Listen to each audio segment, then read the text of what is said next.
So Jared, give us just 1 second here. No worries. Take your time. If you want, I'll be on mute then, and just kind of like let me know. And I can be probably on video in about 5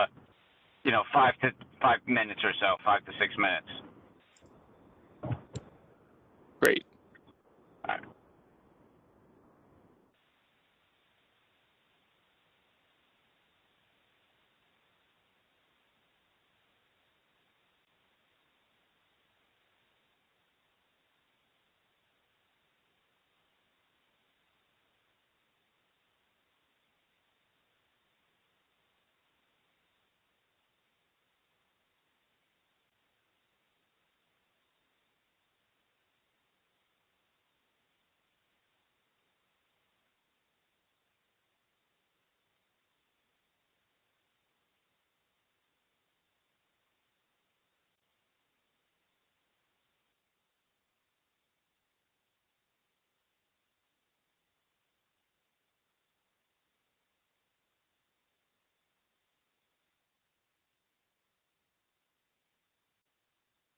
I think we have everyone here. So looks like Chair Jones might need a second, but whenever he is ready, we can get the ball rolling.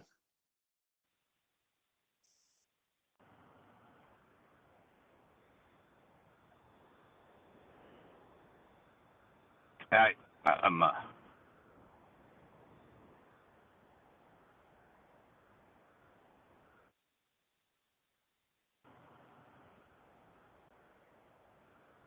Are you waiting for me or? No, I'm sorry. No, Just waiting for. Okay. Just waiting for Chair Jones. I think he was getting off of a phone call. Okay, no worries. Just let me know. Yes. Thank you. Okay.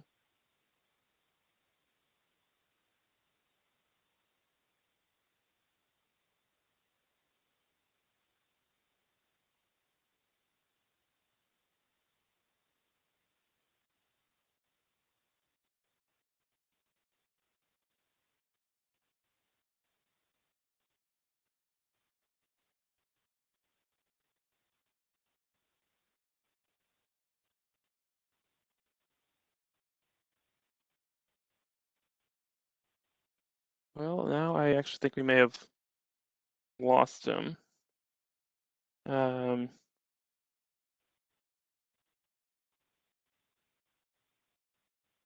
sure what happened there.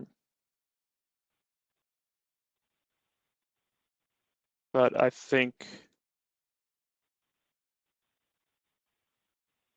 maybe we'll give him one more sec.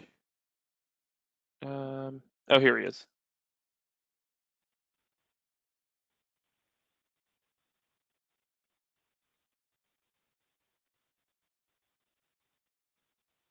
Can you see me now? Is everything working now? We can definitely hear you. Oh, yeah, and we see you too. Okay. Good. All right. All right. I guess our guest here. Yes, so he's on the phone at the moment. He's going to join us by video in a few minutes, but right now he's on a call-in status. Yes. So Jared, I think you can take it away whenever you're ready. I have a few questions that we posed to you, but if you wanted to say anything first, now is your time. Thank you. Thank you, Joel, and thank you, Chair, for inviting me to this meeting. I appreciate this. I'm happy to offer any assistance in helping you craft public financing in the Baltimore County. It has been successful in other places, and here, basically, just wanted to let you know that this is your program here, so I kind of help guide you and answer questions about how it would work and technical stuff.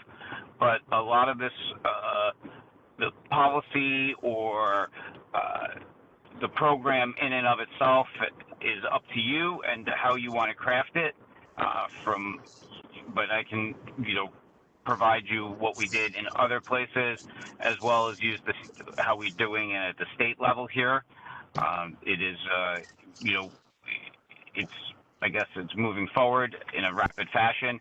And a couple of things is that, working with the county is vital in this situation here in order to make it a successful program because there's some overlap between the state and the county on this. And making sure that there is enough resources. I can't impart that part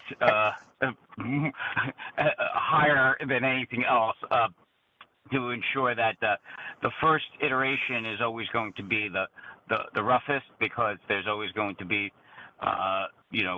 over with old committees trying to join into the program, and new people trying to join in as well. And there's just all sorts of issues that, as much as we've contemplated, and you can use past counties as examples, there's always going to be some new issue that is going to make us, have to wonder and how to adapt to that. But I am here to answer any and all your questions about how to implement the program and be successful.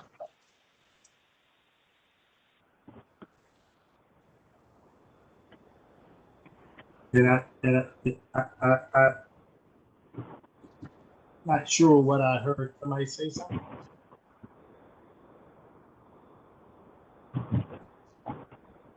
So I tell you, is this a pause in the action? Well, I wanted to ask you, Mr. Chair. I mean, I had a few general questions I thought might sort of drive conversation forward.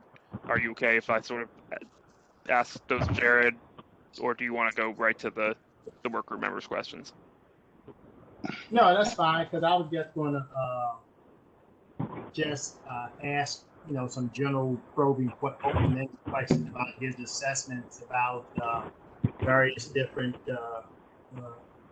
programs that he's seen so far, and give us sort of like an overview of what they were and what his thoughts are on certain issues. But your questions probably would be amongst the same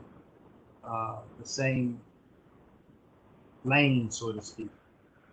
Sure. So maybe why don't we start there then, Jared? If maybe like a lessons learned type of thing. Where have you seen things go well and not so well in the part of the process that we're at in terms of really building the program out, and what would you impart upon us?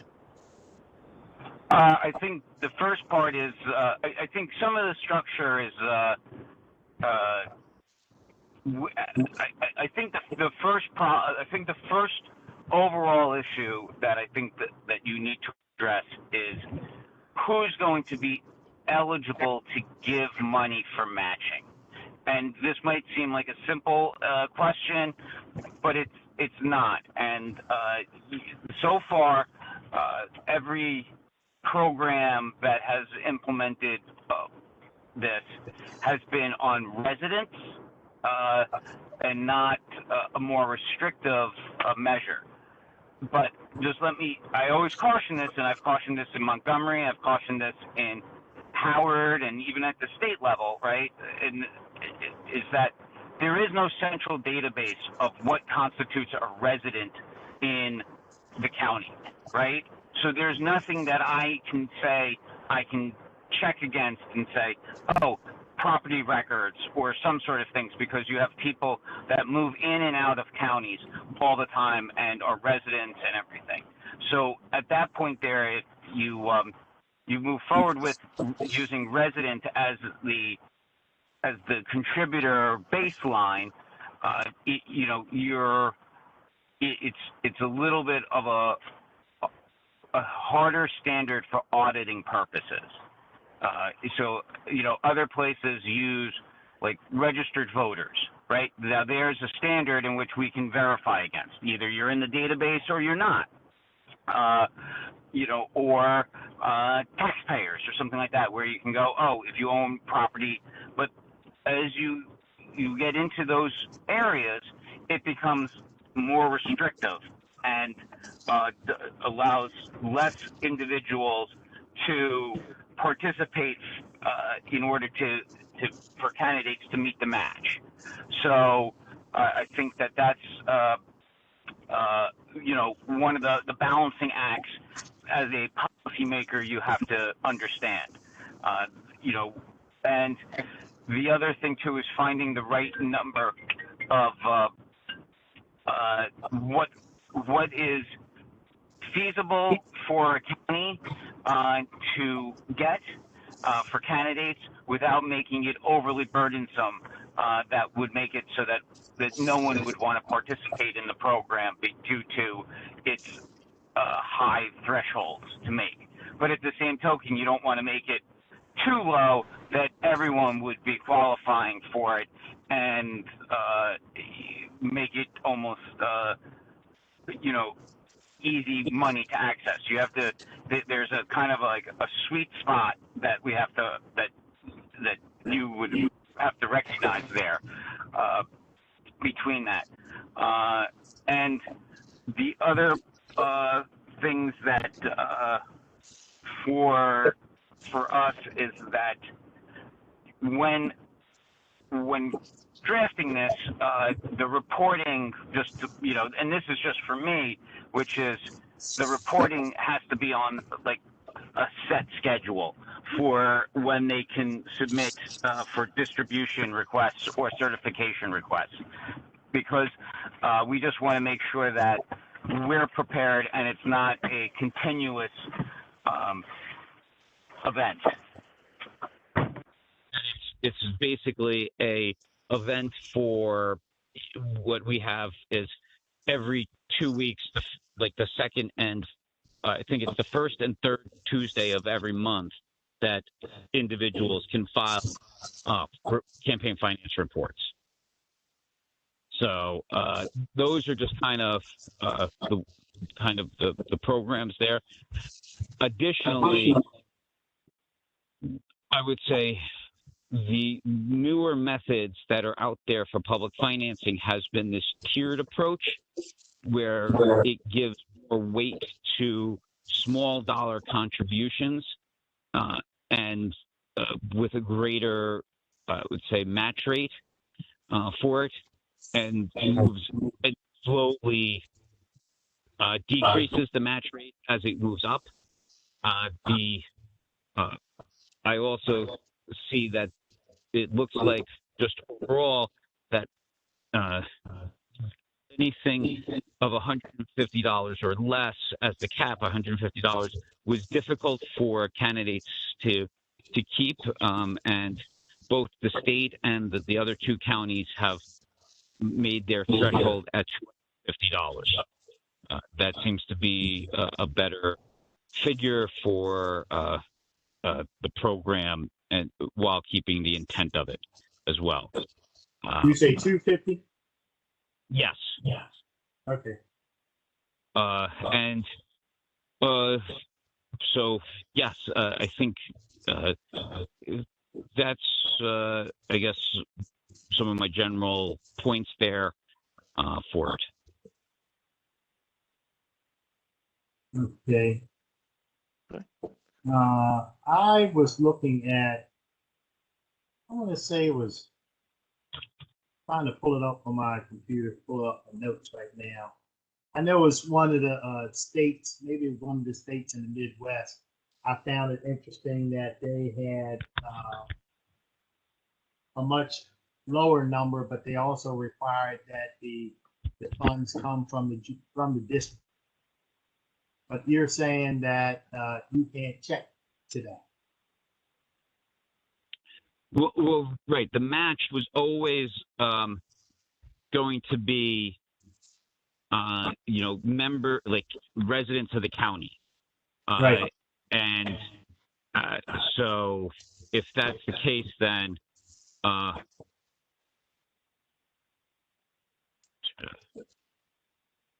if you want, I'm back at my house. So if you want to just give me a few minutes here, I can try to get on my computer and video in. Okay, that's fine. All right, thank you.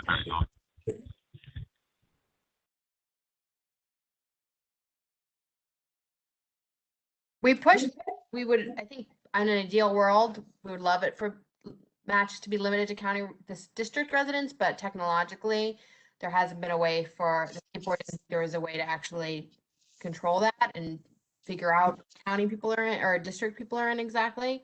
As technology evolves, maybe we'll get there, but that's why we'd seek the compromise of county residents was an easier thing for them to verify in their databases.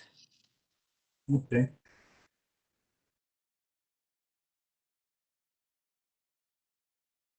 And is that the case for all of the other jurisdictions that have done this? Yeah, there was a push in Montgomery County actually to amend it to allow matching funds for out of the county residents, which we fought back. But yeah, all of the every jurisdiction has this county level, eligible contributions for the match or county level. Other people are allowed to make contributions, but they just don't count towards eligibility or are not matched.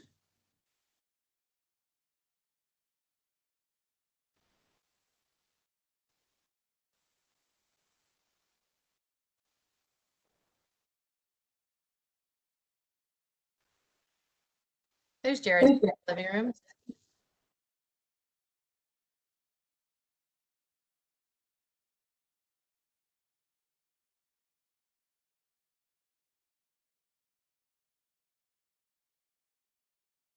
I was just explaining that it's, from what I recall, while some of us would have loved to see the matching funds limited to county residents, SB didn't think there was any technological way to actually do that that was not overly cumbersome and possible to verify district residency. Am I remembering correctly?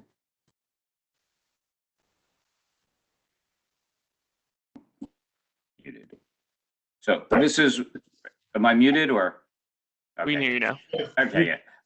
There is no county database, right? I mean, at this point here, it's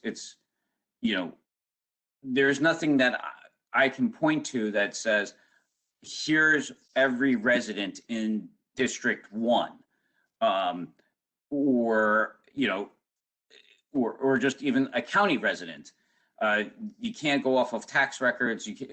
There's also, this is kind of a policy issue that, in order to have the maximum number of individuals being able to contribute, the two counties made a policy decision, and as well as the state, to go with residents. Residents are, they can come in, move in for 7 months and become a resident, make a contribution, and then move out during this cycle as well here. So it's just, there's nothing necessarily there to check. Now, the one thing I always say about politics is that it is a self-regulated business, meaning all these reports are on my website for, basically good government, your opponents, bloggers, press, everyone gets to see it, and everyone knows how they're that an individual is used for matching funds, because we've coded it and it's on the report itself as individual matching fund request on it, so that they know that this individual was used for that, for a match or for certification and qualification. So if there's any sort of issue with an individual that was or was not a resident, we can address that probably through the complaint process and moving forward with that. But I'll tell you what, I do remember now. You jogging my mind. I'm trying to pull up the report. I got a folder here, and trying to wonder where did I put it. I want to say it was Arizona that it had to be in the district, and the person had to be a registered voter. Maybe that's how they were able to keep track of who the people were. Exactly. Yes. Right. I mean, that's because that's a database there. There's a defined set, and we would be able to pull up those records in it. Okay.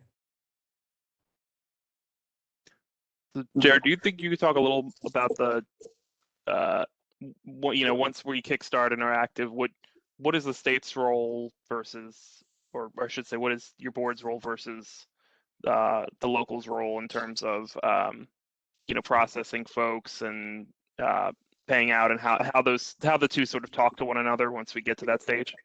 Sure. Basically, we're still always going to be the depository for all the campaign finance reports. So they're going to be electronically filed at the state board. And from there, we have with the program, we can then make sure that the correct matches are done based upon the data that was received. The county distributes, makes sure that the funds hit the account correctly. They do the post-audit elections. Post-election audits of the reports to make sure that they have all the documents. If there's any overages or if there's surplus funds in these accounts, it goes back to the county fund that it came from, because it's always you always spend private dollars first and then the county's money basically second. The other part too, which the county is kind of responsible for recently, is more of the public relations handling and trainings parts. As more and more counties go online, thanks to Joanne and Emily here, they keep me quite busy to the point where I cannot be everywhere at all times. So I've kind of shifted that burden back to the counties to handle any sort of forums or questions on that front there. We basically deal with just the reports. We review the reports and then we send it over to the county. We give them basically letters stating how much money the committee raised. It met the thresholds of qualifying contributions, qualifying contributors, and on our total, this is how much you should disperse into their campaign account. And we usually do that within 10 business days or so, that from the reporting site periods. Okay.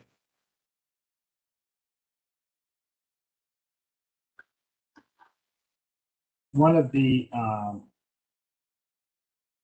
questions, let me see, what did I ask? Do you find that in your experience, are people maxing out the system? I mean, they all, what is going on with the state, first of all, because maybe I got that wrong. I thought that the legislature did not pass that. Am I missing something? So they revamped the gubernatorial public financing program to be a tiered matching program, similar to what was implemented in Montgomery and Howard County. They did not pass it for the General Assembly and Comptroller or Attorney General. And so we only have, for state, it's only for the governor. Now, so I'm sorry, that was, I think, the answer to your question. Yeah. So in Montgomery County, they did it once or twice? Twice. This is their second time. This is the second go ahead at it. Oh, you asked about people maxing out. So in 18, and I wouldn't use any of the governor's races of who maxed out, but in 18, I believe 3 candidates maxed out in the primary election, 2 for county exec and 1 for county council. Maybe I think, I'm not positive if anybody else maxed out for county council, but I think it was at most 3 to 4 that completely maxed out on it. So it was, I think the numbers were adequate enough to get a high volume of participation, because 7 of the 9 elected county council members came through the program, and then also the county exec as well. You had over 40 candidates attempt to qualify for the program. I think we had roughly over half qualify for it. And then, so as you can see, the hourglass keeps narrowing. So you have a ton of people that want to get into the program, and then the next threshold is just making the qualification part of it and raising funds. Then the final part is like maxing out, and that's why you get to a very small number there with it. But you had a lot, and right now, in its second iteration, you have, I haven't taken a look, but at least over 15 candidates have filed for the program right now. It's probably closer to 20 because every day new candidates are trying to open up political committees, knowing it takes them a while to actually fundraise that number of individuals to get the funds. And when would they be able to qualify in the different, when would they, is there a starting period? Is that after they file? So or some other committees starting can, time? so at one point here, it's important, there's a couple of important deadlines here and distinctions. Political committees and opening up a public financing account should be able to occur at any time, because you want to make sure that they have ample time to raise the monies and from the contributors necessary.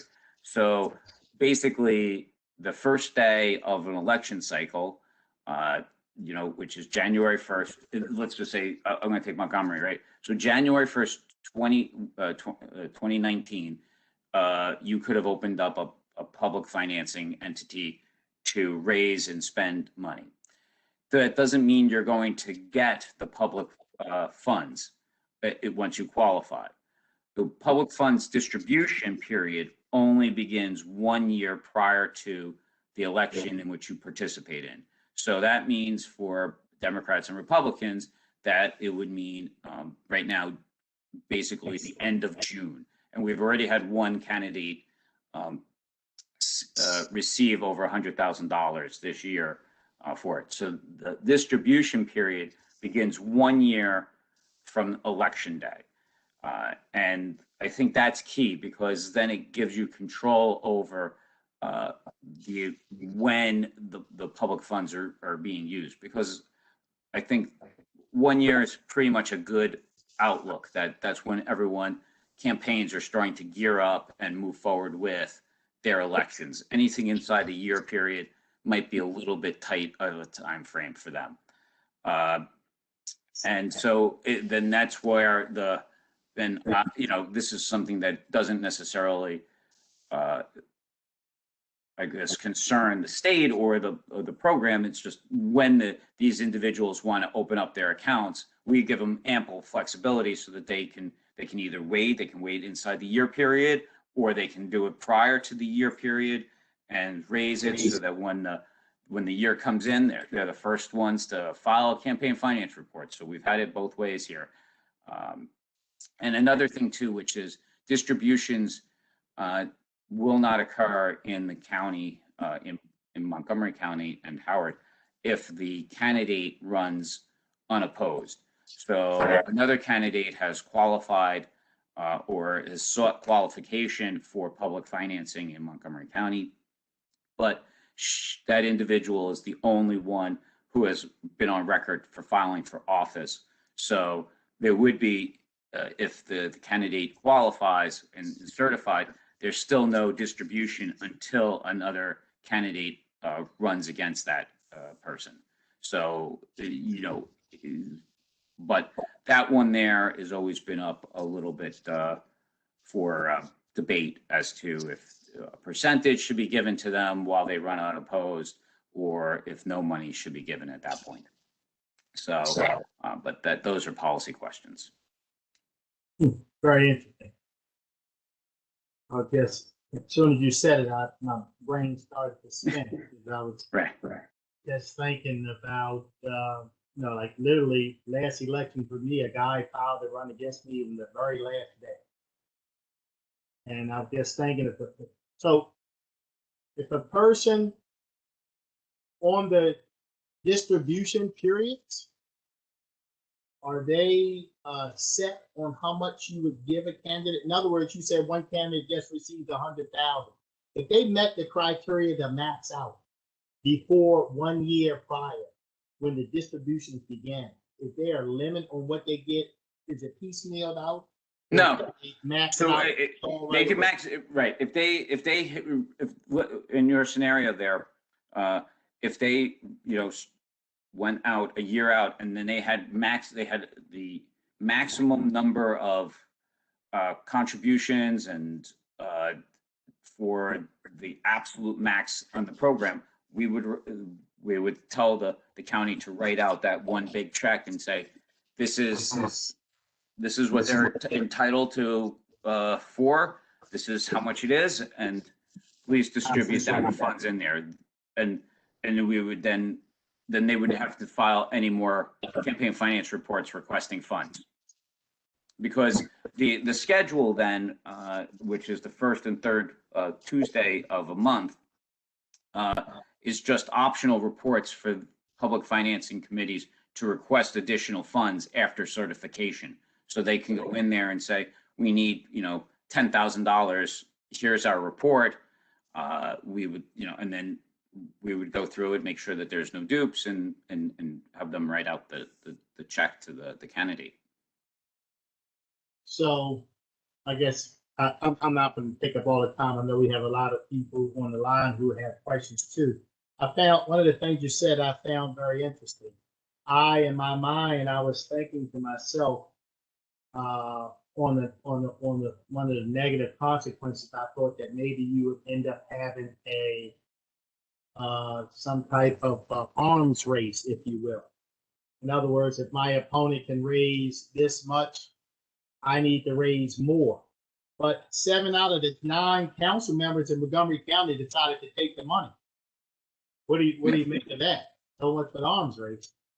Well, I think money is and this is just answer. I just say just from my perspective is that money is vitally important to campaigns. But it is not the be all and end all of winning.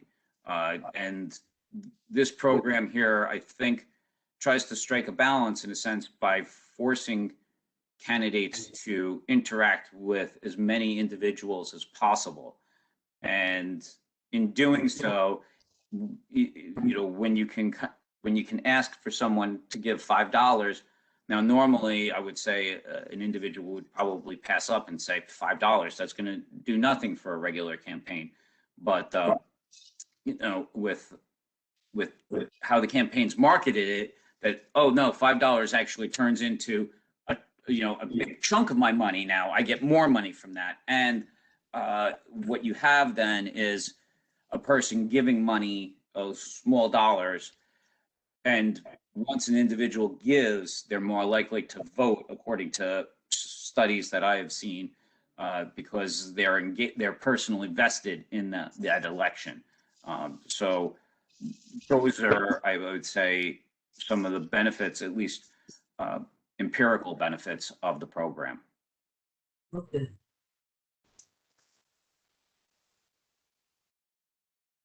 Joe, you have anything else? No, I think that's a good overview. I wanted to, see if anyone else in the work group has any questions.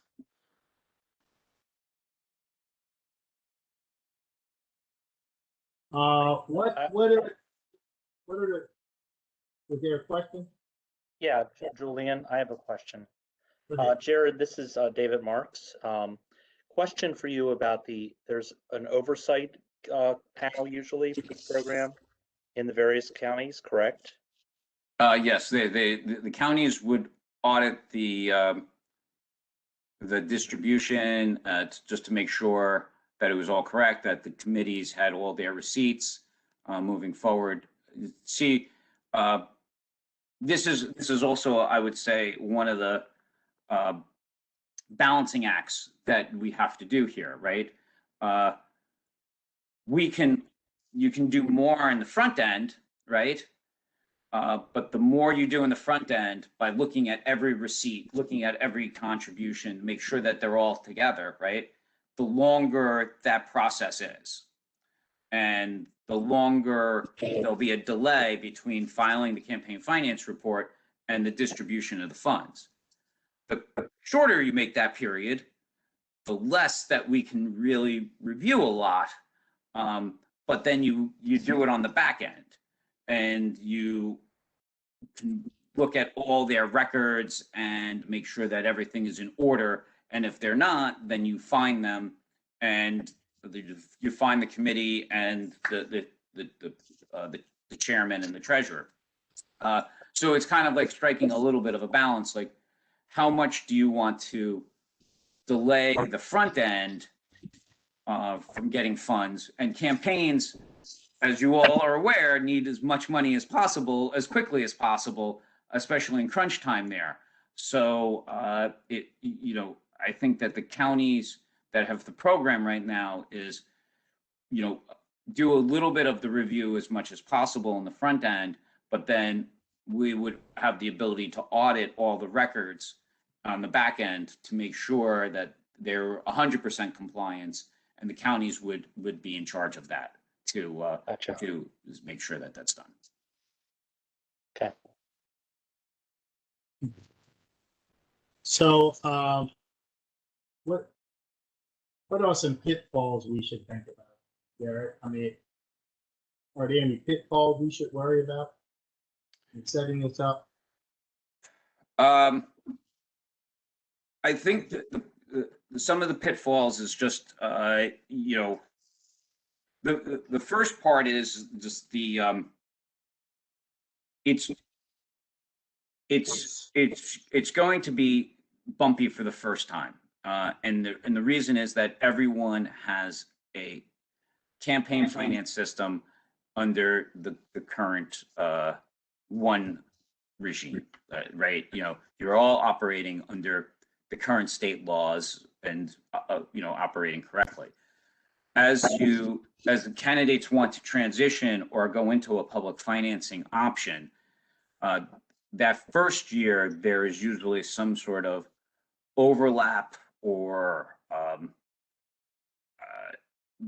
I would say issues that candidates hold money back because they want to keep it for future runs, and how they want to either disperse those funds prior to them opening up a public financing account and dealing with contributors that have given to their campaign very early in the election cycle, and now they want to open up that first public financing option, whether or not those individuals that gave to their old committee, can they give to their new committee? Can it be matched? I think those are some of the questions that need to be wrestled with.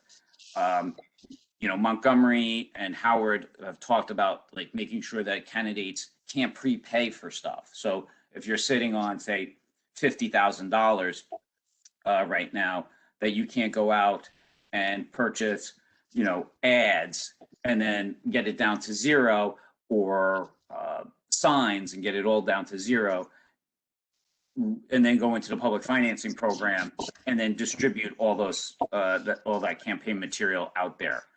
They allowed for some transition of like incidental costs, like websites, cell phones that the campaign has had, and it's just doing maintenance on, and then they can say, okay, we can. You don't have to redo a website. You don't have to turn in your cell phone and buy a new cell phone. I think that some of this stuff was common sense approach, but those are always the trickiest of issues that are confronting, I would say, counties and political committees when making this. Because what we do then, once a candidate opens up a new account, we basically, if they don't close out the account, we freeze it and just say, you can't use any of this money. You can't, you file like, zero reports. You're not raising or spending any of the money in there. You're just going to raise and spend out of your public financing account. And then after the election, you can make a decision as to what you want to do with the remainder of this funds. If you want to close it out, if you want to keep it active. But basically, that first go, when you're operating in both programs, one just gets frozen, and you just want to make sure what they can and cannot do with those funds prior to jumping into the public financing program. Interesting. One of the reasons I say it's interesting because I'm thinking in my shed out back, I have my 4x8 signs from many of them from the first day I ran for office. You know what I mean? Like, Yeah. When I got to take them down, I stick them in the shed.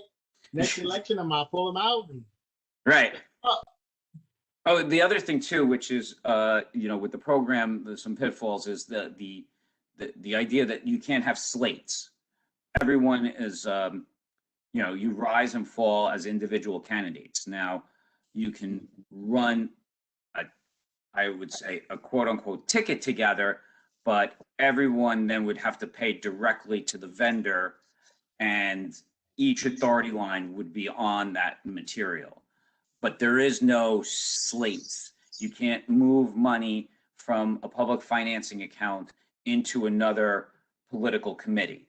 Even if the ticket or the slate would have comprised of all public financed candidates, you still can't move it in there. That's prohibited under state law, just to let you know. So there are some restrictions as to what candidates can do based upon state law, and that's just one of the more trickier things to do as well. Okay. All right. I have a question.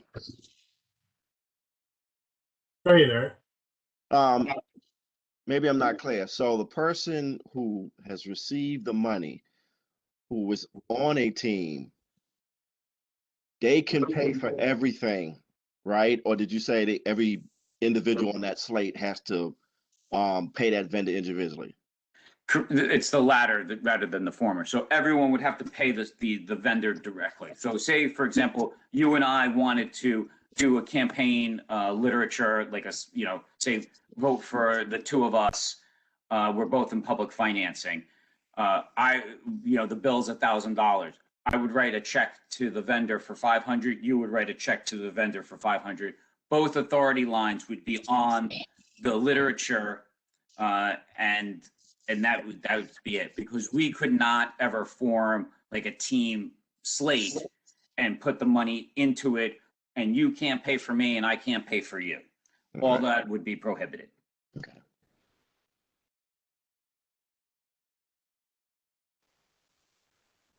Okay. But if folks don't have any other questions, Jared, I really want to thank you for your time, for your expertise. I'm sure we'll be calling upon it more as we move closer to,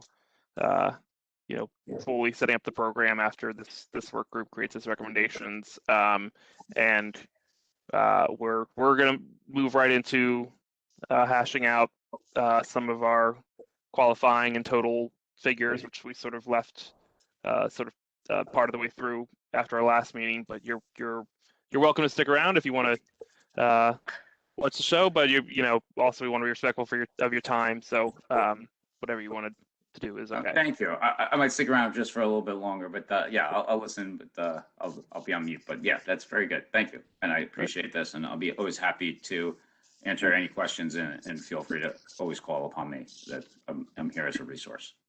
All right. Well, thank you very much, Jared, and jump in wherever you like. You hear something. Joel, where were we? Talking about the county executive? Yes. So I guess sort of to level set or to remind where we left off last time, we had sort of reached a consensus point of 80,000 for the total piece on the county council races, and I think we're just starting to get to the county executive totals, but we were over on time at that point, so I will throw it back to the group to pick up wherever they want. I know we had some recommendations from Emily and Joanne, as well as I can also pull up the numbers that we've seen in other jurisdictions, but that's where we were. What is what do you think, David, the county secretary?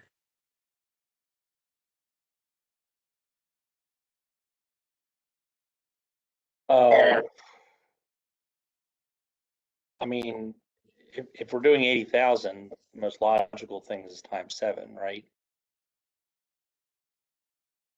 Do we need to do times 7? Does it have to be that? I mean, it doesn't have to be times 7. I mean, whatever you think the number is. Like I said, my to be quite frank, my point of view and the point of view of others on the committee is not the same. So my point of view is I think it's important that candidates receive enough money to get their message out so that the public have a choice. Enough money does not mean they have to be the most or the best funded candidate Right. in the race. I don't think that's the purpose. I think the Right. purpose is once people decide that Joe is running and Sue is running, and Joe may have 10 ads, but I'm looking at Sue and thinking, I like Sue. It doesn't matter whether Sue has 10 ads or 3 ads. As long as I know that they both are running, I make a choice. That's the way I Right. look at it. And you know, a good ad is better than 3 bad ads any day. You know what I mean? Absolutely. Yeah. Absolutely. And it begs the question as we continue to evolve into the future, you know, social media is key. Social media. People are not many people even watching television nowadays. They're streaming it. So you're probably better off with Facebook ads than trying to go on television. But you know, that's No, I see your point. I think that's a good point. I mean, I just want to say, you know, Facebook ads aren't free. They still cost a decent amount of money, especially, you know, if you're talking about reaching across the whole county. They're not. It's going towards social media, but it's certainly not cheap. Especially when you talk about how long you have to run them for to really make an impact on Facebook. But you know, just in terms of ballpark numbers, you know, I think just to do 7 times 80 is a bit low. You're barely breaking 500,000 with that amount, and that's way less than what other counties have used as the benchmark, and is way less than what any serious candidate has raised for county exec in the past 2 cycles in our county. So I think I'm more along the lines of, you know, the 750 figure that we see other have, and that was mentioned in the email that was sent us earlier too. It just seems to make sense given, I mean, what it takes to, it's clear what it takes to run a campaign for county exec. We have lots of numbers on it, and it seems like 750 is a good number to start at. Does anyone know how much the 3 Democrats spent in their primary, and then how much Al Redmer and Johnny O spent?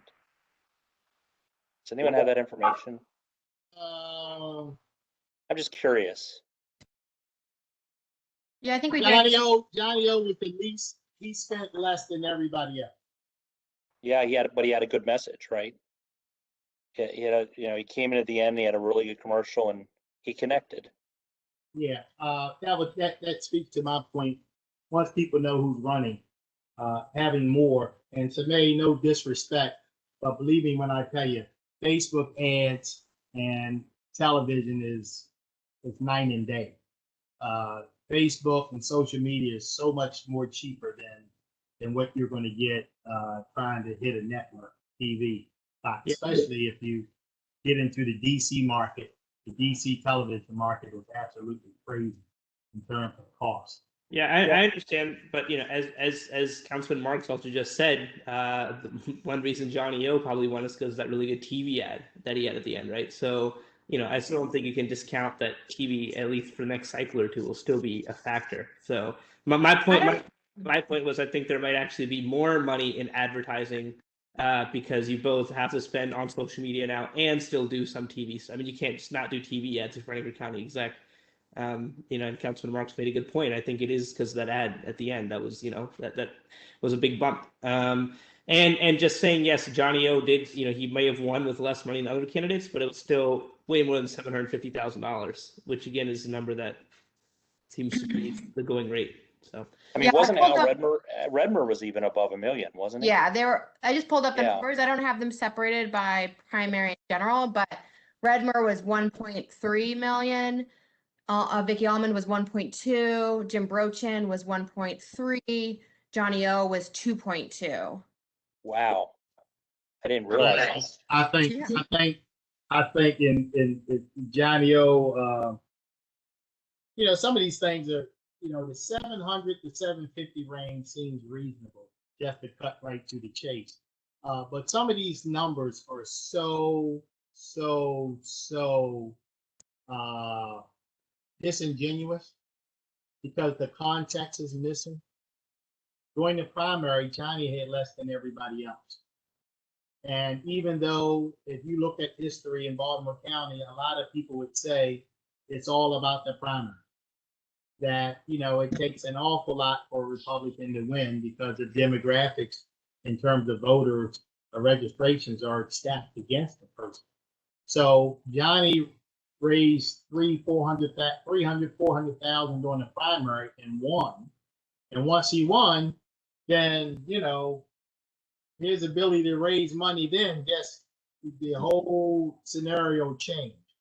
It's sort of like anybody, once they get into the general election, things are going to change. Yeah, and that's what we saw in Montgomery County. Obviously I support putting it in line with other counties just because we are seeing the cost for county executive continue to rise.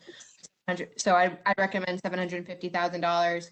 In Montgomery County, as Jared said, we had 2 candidates max out in the primary, and 1 in the general. And in both the primary and the general, he was still dramatically outspent. I don't think providing $750,000 in matching funds is going to mean public financing candidates are leading the pack. I think we're going to continue to see challengers far outraise and outspend them.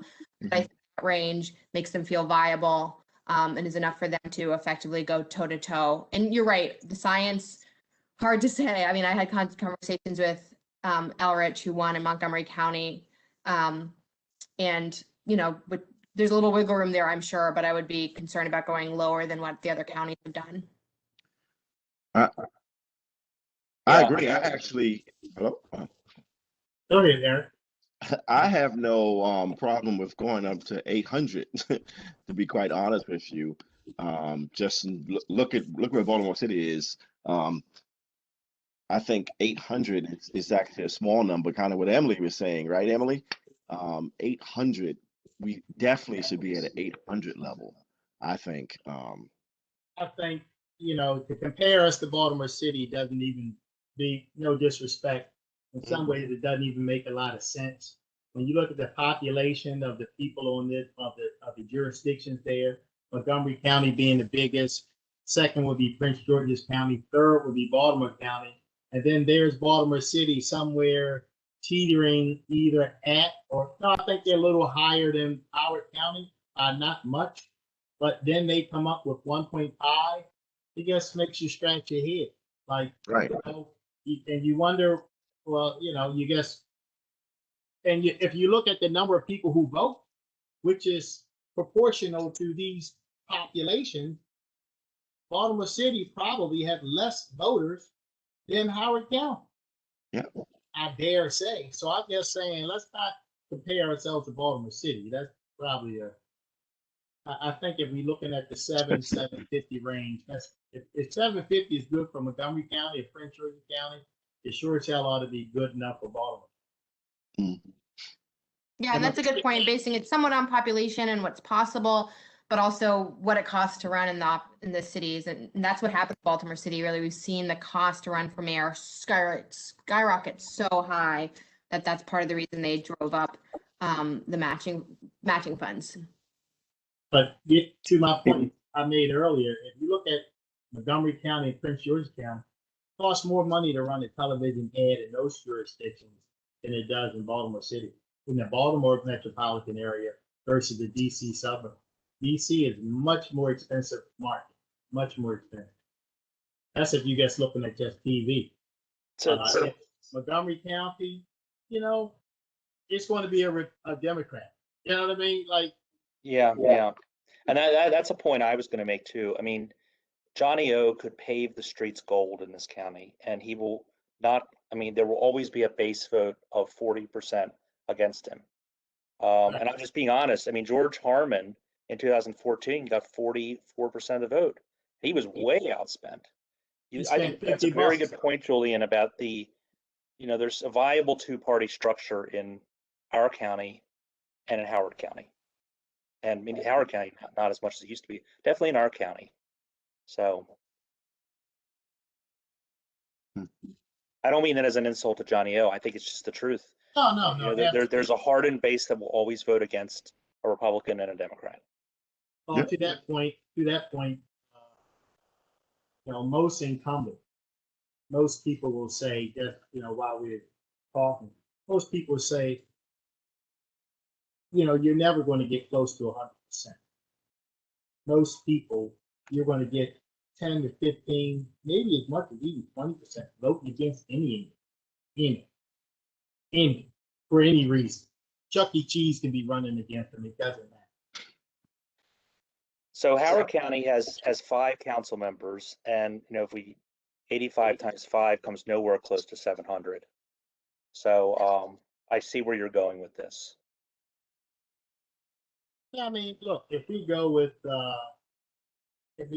700,000, that puts us a little less than Prince George's and Montgomery, and even at Howard County. In reality, we probably should be somewhere between Montgomery and Prince George's and Howard. But if we at the same level, that's not bad. Yeah, I mean, part of my goal is trying to get this so that we have a vote-ready proposal. I mean, this is going to be tough to get through some of the members of the council anyway. And the more we can get this to a point where the council takes this proposal and votes on it, the better, in my mind. That was my point earlier that sort of fell on deaf ears. You make the rock too heavy to carry, you're going to, you're just going to go into a buzzsaw. So Julian, you want 700, and it sounds like some other folks want 800, right? No, I do. Okay. Can we go with 750? Can we split the baby in the middle? I'd be comfortable with that. So would I. 750 is good. So would I. Julian, you okay with that? Yeah, I'm good. I'm good. I guess the next question then is simply the tier system that we looked at before we get into the nuts and bolts, I guess. The tier system that we had looked at before, are you pulling that up now? So I have pulled up what other counties have done, but if you want me, I don't know if Joanne or Emily have that previous presentation pulled up. I know you guys had some recommendations or at least some options. So if you want me to pass the presenter to you guys, let me know. I can drop the link, which is an imperfect thing. There's a million ways to slice this baby as well, but I'll share the Google Doc that had it, which I laid out the options. But here are some options right there, right? What we're looking at is, I think there was 2 different. Okay. So here, this is 1, 2, 3 tiers. Is that right? Yeah. Mm-hmm. But I think the Google Doc, similar to the PowerPoint, it has some of these similar matches, but it allows you to see what that dollar becomes so that we don't have to sit here doing a bunch of math. It's broken down that way. yeah, the 3 options in the Google Doc I laid out, sort of the decisions are how high do you make the match and where do you set it at? So do you match the first 25 or the first 50 is how different counties have made the decision. So I sort of laid out examples of how that would impact it. So you'll see them if you click on the link. But then each one of mine is very similar, like a match of 7 to 1, 5 to 1, 2 to 1, or 7 to 1, 4 to 1, 1 to 1. there, we could easily make it 642. You know what I mean? I have a spreadsheet that has even more options for you all, but I didn't want to make it overly complicated. So I started with 3 to get people feeling like, oh, I think we should max the first 50, or if we should do it by the first 25 to really increase small donors.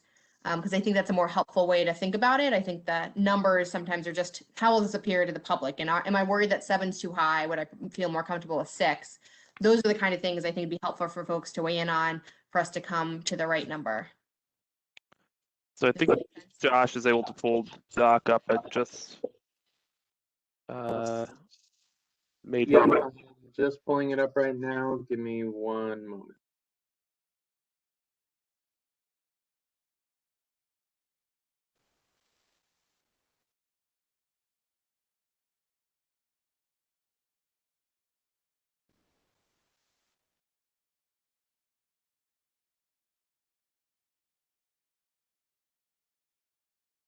Can everyone see the Google Doc? Yep.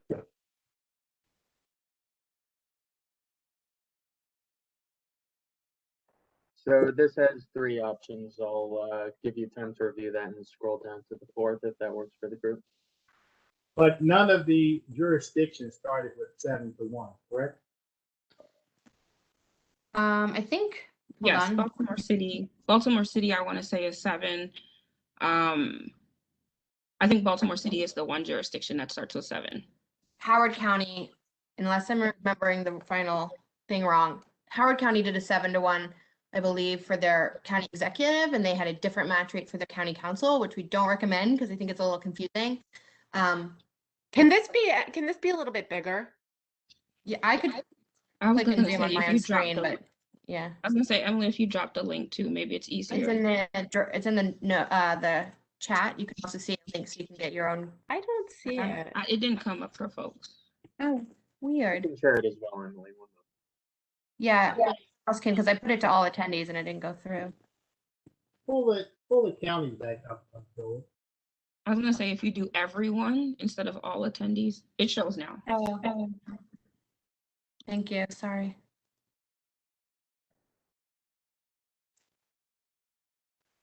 Believe me when I tell you, I know every penny, just about every penny in Baltimore City's budget, and I know every penny in our budget. And believe me when I tell you, we don't want to use them and how they spend their money as any type of model. It's 2 different worlds. Our money and their money. Yeah, and these match rates, what they'll determine really is how quickly candidates can access the funds to some degree and what their average contribution is. So obviously the higher match rate you put, the more likely candidates will be to max out on their cap. I just want to, I'm sorry to just interrupt. I just noticed that you didn't have one for the state, and I just wanted to make sure that the state matches, because that's new, 8-1 for the first $50, 6-1 for the second 50, 2-1 for the third 50, and then 0 for the remaining $100, because they go up to 250 as well For governor. And what is the maximum for the governor rates? Let's see this here. 3 mil. 3 million. 3 million. Yes, 3 yes. million per election. 3 million. 3 million. Work for Hogan. So I just wanted to put that in there as just, did. you know, as another executive election, just so you can get an idea. So.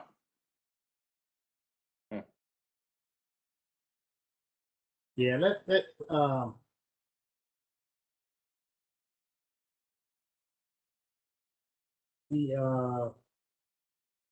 don't know what's going on there. Are we going back to the jurisdiction? Oh, sorry. Do you want me to pull up what other jurisdictions did? I have a number in my mind, but I want to make sure I validate what I remember seeing. Yeah, and I think before I had pulled up the county council one, so it sounds like we're starting talking about the executive one. So let me get that pulled back up. Here we go.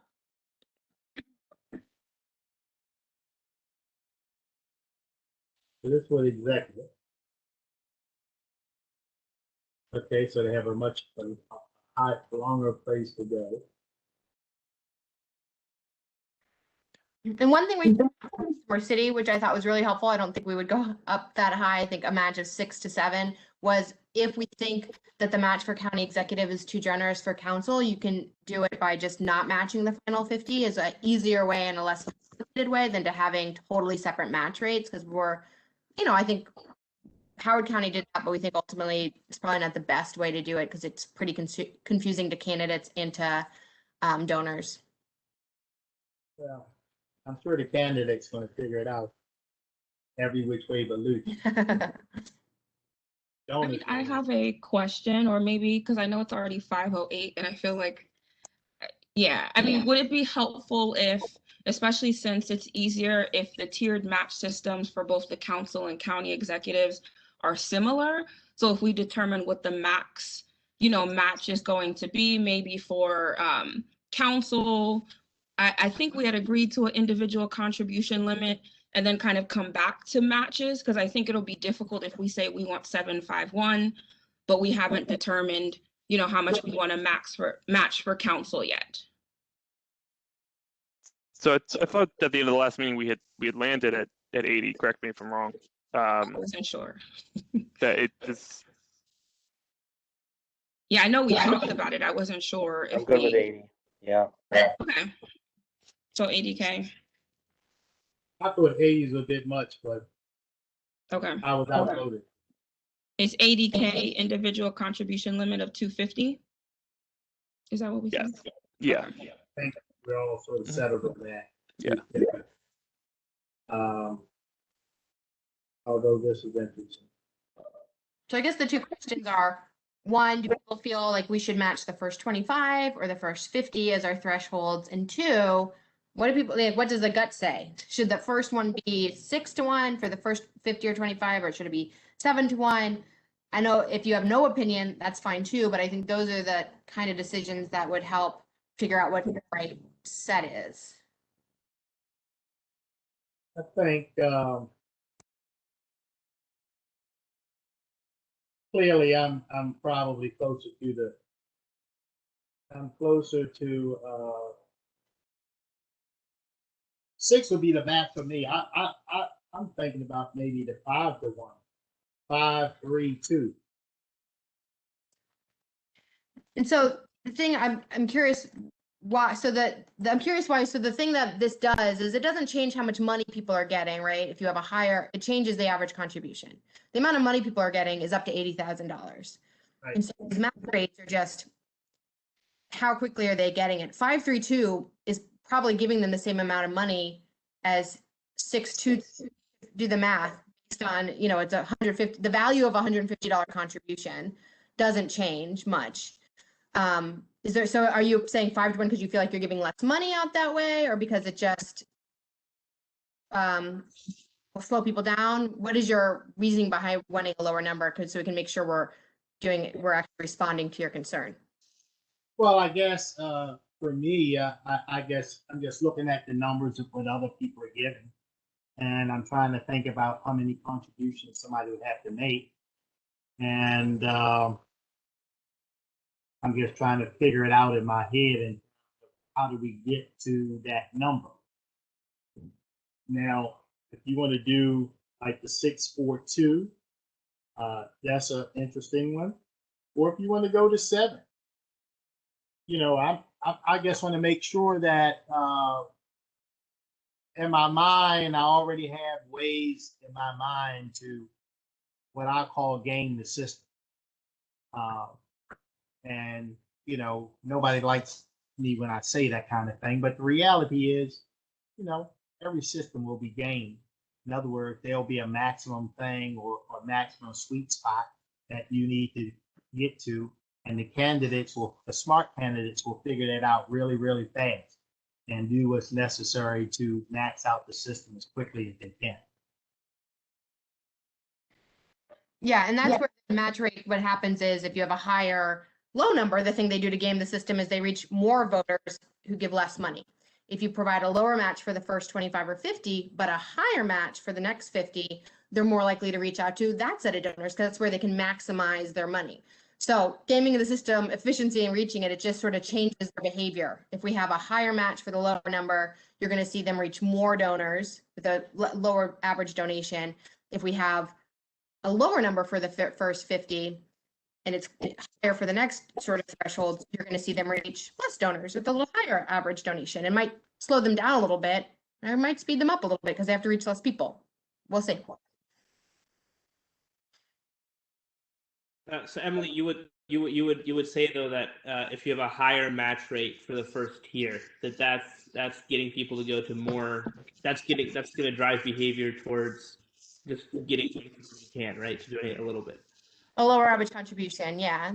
Okay. I mean, I think that's more in the spirit of, what the essence of the program is, right? Which is to get candidates to reach as many people as they can in their community, or more people than they are, and to really get people who can only give, $25, $50, because I know for a lot of first-time people who may be donating for the first time, they may not see the value in giving anything more than that. Right. So there might be. And the other factor is sort of what's the total donate match they can receive.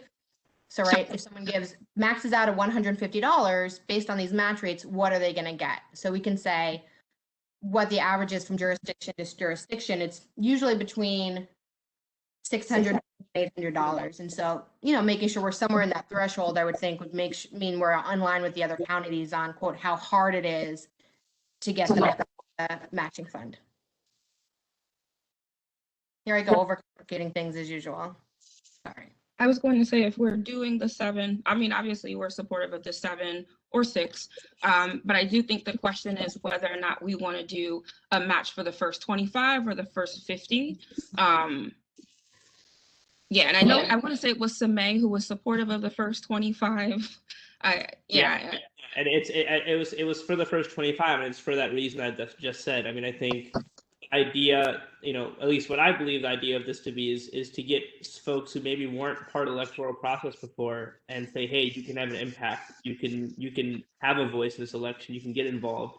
And I just think that incentivizing that $25 donation is important, and so I definitely think that's where we should start. If it is for the first 50, does that mean there's no match at all for anything below 50? No, it just means where are you setting the thresholds, right? Mm-hmm. So is the first threshold, there's going to be, I'm making it up, 6, 4, 2 match rates, right? Is that 6 times 6 going to be for the first $20 of a contribution or for the first 50? So what happens if someone donates, like we talked about before, $5? That would count as under 25. The first $25 of someone's contribution to a candidate would be matched at that rate. If they give $40, right, and it's being matched, the first 50 is being matched 6 to 1, that entire $40 gets matched with $6. If the first 25 is being matched 6 to 1, $25 is matched 6 to 1, and the remaining $15 is matched at a lower rate. Thank you. So the person who gives $15, what does that mean? And all of these would be matched at the highest rate. If they donate $15, if it's matched 6 to 1, then they would get, doing my math really quickly, 60 plus $90 in addition to their 15. If it's matched 7 to 1, they would get $105 in addition to their 15. Yeah, I gotta say, I think looking at it, I think the way Baltimore City has it set up is probably what I think emphasizes that lower dollar donation the most. The 9 for the first 25, and then 5 up until 75. But that's just my thought. But and I can try and run the numbers quickly. But I think if someone donated $75 under all these models, I think it would be the same, relatively the same matching rate. But with the Baltimore City model, if somebody only donated 25 or anything below 50, you'd get much less than you would on, which again is I think what we should be emphasizing. If you go back to the doc, I have calculated that on the top to show what $150 contribution would become in each system. So I don't know if that folks want to look back at that. I think $9 is almost like a no starter for me.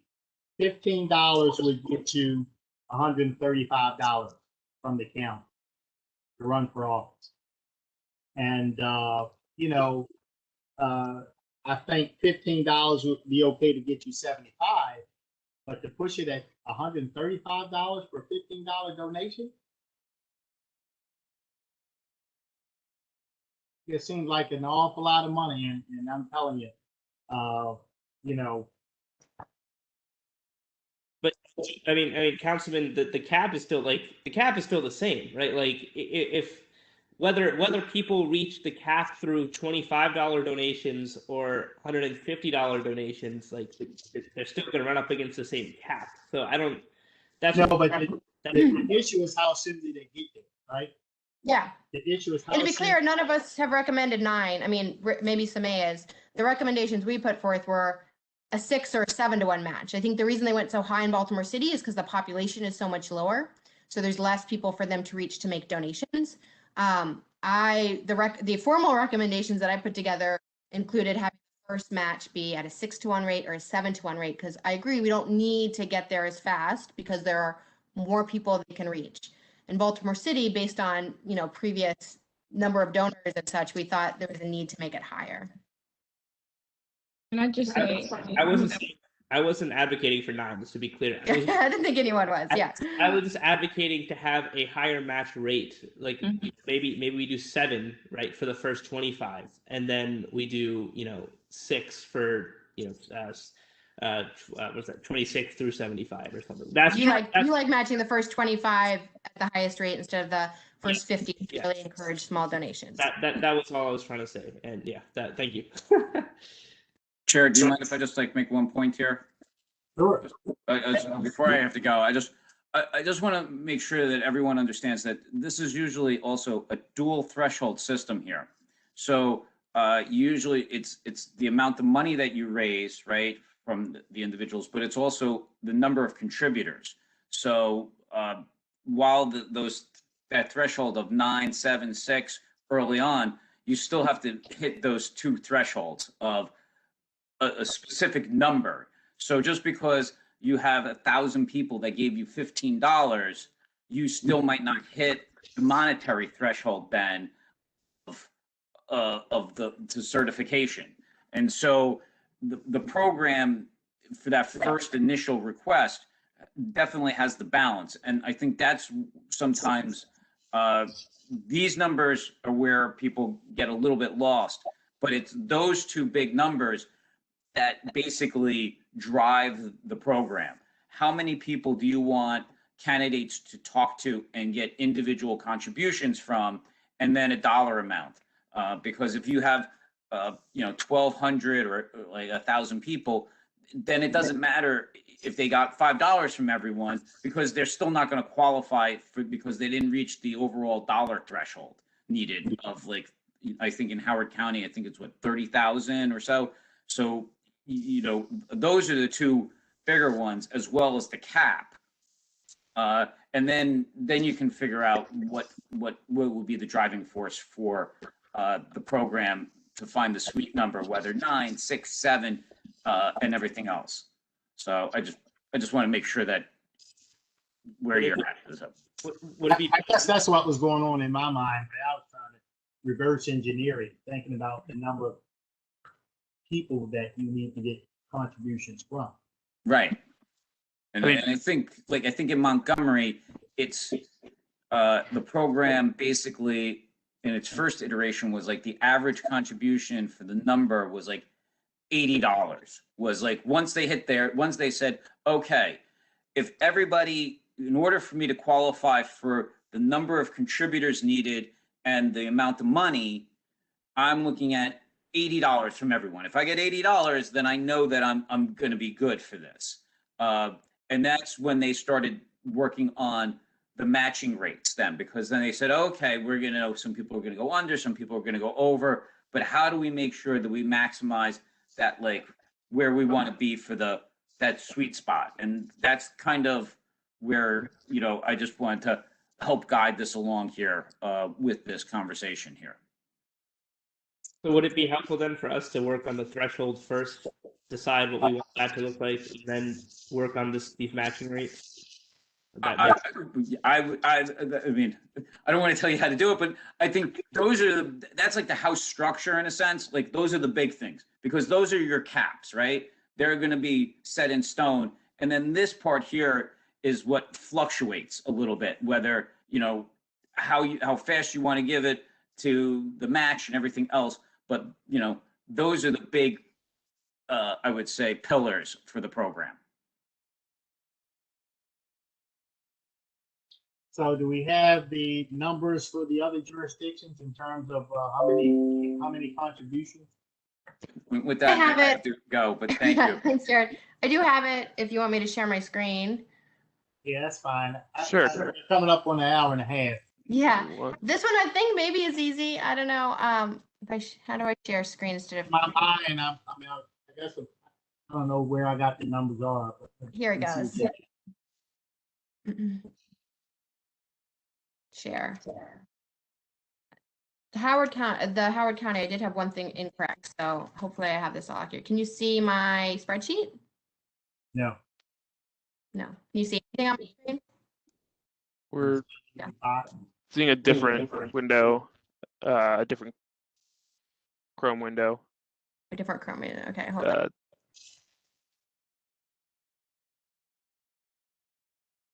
Let me try again. Share my Google Chrome, but does it have a Google spreadsheet on it? Screen two. I'll just share screen two. That should do it. Now, can you see it? There we go. So most of the thresholds are pretty much the same for across jurisdictions. So for county executive, every jurisdiction has done a requirement of 500 contributions totaling $40,000, which Jared remembered correctly, would on average be an average donation of $80. And the key is you have to use these. So if you have a lower average donation, you'll have to reach more donors, right? So you have to have both 500 contributors and $40,000. It's not like you can just hit one and be done. For council members, there's been a little bit more variation. So Montgomery and Howard both did 125 donations totaling $1,000. And then Prince George's and Baltimore City increased the donation requirement, the number of donors, but lowered the threshold. So Prince George's went up to 150, but lowered the fundraising requirement to 7,500, and Baltimore City went farther and lowered it to $50,000. Sorry, to $5,000. So again, for county council, that would require sort of the same average donation. If you did 125 and 10,000, that's an average donation of $80 would get you there. And for Prince George's, they lowered the average donation of $50 to reach small donors. And Baltimore City, they lowered it further to an average donation of $33 from 150 people would get you to the threshold. So not a huge variety there. I think whatever folks feel comfortable with. I think generally the county executive, I see a need to change it much. And then for county council, it's just a judgment call about what people think as far as how many donors they want people to reach in the financial threshold. We do have the data on average of how many donors they've been reaching now. Only so helpful since we know it doesn't really reflect what's possible or what they would do under the system. So do we want to start with the decision point on executive since that may be easier since everybody's done it the same way? Yeah, that seems easy enough for me. We can just go ditto on that one, I think. Yeah, ditto. I'm comfortable with that.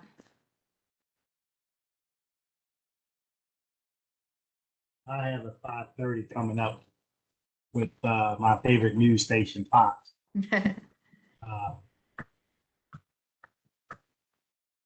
Does anyone have strong opinions about council? I'm trying to think if I even put this in the I was going to say, I mean, it is in the doc. We have the two options, option A or B.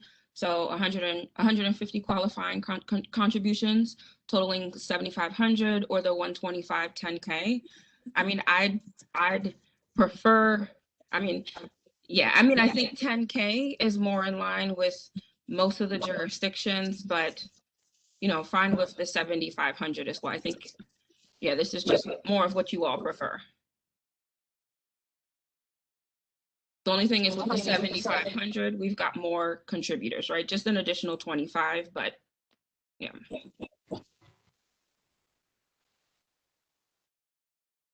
I can go with either one.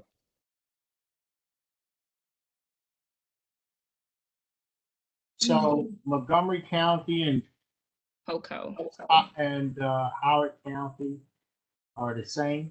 They're both at 10K. The difference really is one of them has a $50 average contribution and the other is 80. You have to reach more. If you lower the contribution requirement to an average of 50, you have to reach an extra 25 people. So either one is totally fine with me as well. Yeah, my only note on the 7,500, I mean, again, I think either version works, but keeping in mind that Baltimore City, Prince George's County, we were taking the demographics, and so forth into consideration as well. And I would say Baltimore County seems somewhat a bit more similar to a Howard County. Average per capita income? Yeah. So Joanne sounds like you're moving to 150 for 10K, but honestly, either one. Prince George's County. What was that? Sorry. I was talking about the incomes of Prince George's County versus Baltimore City. Prince George's, there were just a lot of different dynamics there, and it's not necessarily the entire jurisdiction, but there were some specific needs needed in specific districts that we were trying to work with as well. People wanted to make sure they could fundraise from their own districts to meet this. So yeah, and there were a lot of concerns about how much folks can actually give in the yeah. 25, 10, and 80. At one was it 50? I think it's reasonable to me. I mean, the other ones, what is this? No, the donation cap probably should be the 250, right? So we can change that, right? Howard County seems to have it. 125, the 10, the 80, and the 250. Yeah. Oh yeah, and Montgomery County has since changed their donation cap to 250, so I can adjust this. This was how it was the first time. Yeah.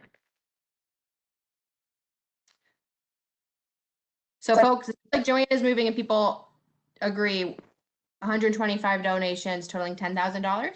Did anyone disagree? Cool. Well, it looks like we got a lot work done today. If you guys want to continue on, fine. I'm gonna go and change my shirt. Thanks, Chairman. Welcome to put on my Fox News outfit. So what is more left to do? Just think- the match rate. Yeah, just going back to That's the match tiers. rate?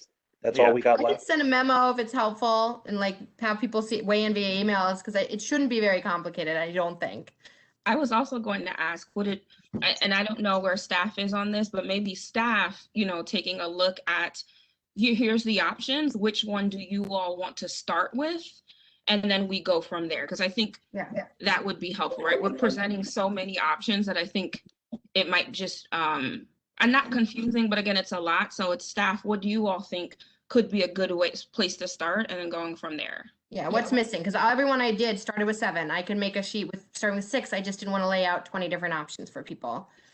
Yeah, I mean, if you guys can just work with us to sort of support that work, we can put that out, because I think if we're leaning on the qualifying and the total numbers to match that, then maybe we have some math to crunch as is. But my hope then would be that we could sort of toss around via email what sort of the best thing is, and then just sort of use the first 5 minutes of the next meeting to up or down, if that works for folks. We're so close. Yeah. No, it's frustrating. I think we got the hard stuff done today, though. I do have a question. So I don't know when our next call would be, but would it be helpful, since the next call would be us just kind of finalizing this? Do you want us to come in with here's what some of the commissions, I mean, they're all pretty much the same. I think Baltimore City's looked a bit different, and Montgomery County has adopted some of what Baltimore City has incorporated. So should we come with that because I think the commission piece is really simple, honestly. And Yeah. that could be another easy thing that we just kind of check off.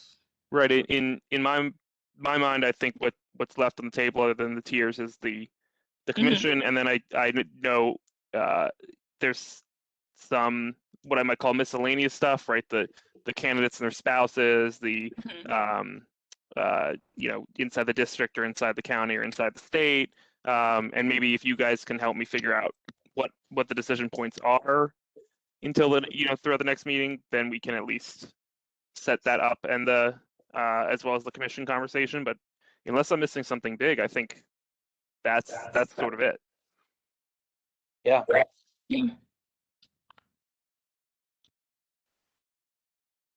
Okay. you. Well, great. Thank you all. I will be in touch soon about scheduling. I appreciate everybody being patient because I didn't anticipate or didn't think through the getting through this quickly in summer months scheduling. So we'll do the best we can to get it done. But I do think we're close, and appreciate everybody's thoughtfulness and discussion. Do you think we can get this done within the week, Joel? As in schedule another meeting? Yeah, I mean, I'm thinking like a half hour. I think that we could get that tier point maybe done, but I don't know if we could get all of that, the commission stuff done. I mean, I'm hoping to follow up on the tier stuff via email very, very soon, but I don't, I'm not sure if we could cram all of that other stuff into a mini meeting. Understood. Yeah, Okay. I'd say on our end, in terms of bandwidth, like fair elections, it takes us some time to pull the other pieces and hear some good. Yeah. We made a lot of progress today, so thanks everyone. Okay, see you all later. Thank you. Thanks all. See you guys. Bye-bye. All right, thank you, everyone. Thank you, everyone. Time for me to play the villain for Fox.